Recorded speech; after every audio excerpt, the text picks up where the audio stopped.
Ang balik. Ano ba? Gusto mo balik ko? Nagbalik? Nagbalik! Ang alin? Ang boy! Meron akong kwento! Ito ang kwento Uy.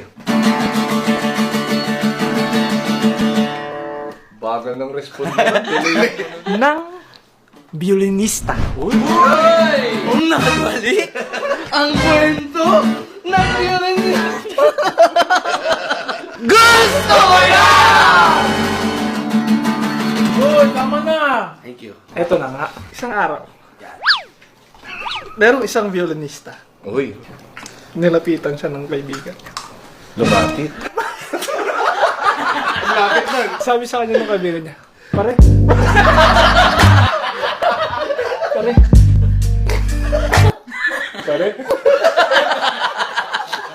Bakit pare? Meron tayong lamay.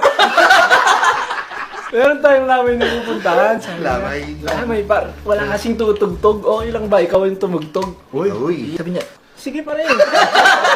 Gusto daw niya. Gusto ko yan. Kasi bukas na kasi yun, sabi nung Di ba sumasagot din mo? Thank you pare. Di na. Kinabukasan na. Okay. Ngayon yung violinista, pinanghali ng gising. Buyat. Buyat. Buyat. Nag-practice eh. Kaya punta sa sementeryo. Lakad-lakad siya doon. Hindi niya matagpo. Nasaan? Nilate na ako. Nato, may nakita siya. 3 tao. May 2 naghuhukay. Tapos may isang nakatingin doon sa inuhukay. Oh, yun. Yun yun. Ginagawa nila, tinatabunan na. Uy, tapos na. Nalate na ako, sabi. Madali siya kaya. Dali. Di na niya tinawag. Tumugtog na siya.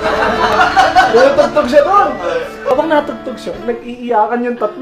Yung Natouch ang music. Nakakayak naman yun pa. sabi niya, tapos na, nalibig na, bulan na. Patay. Bunan na.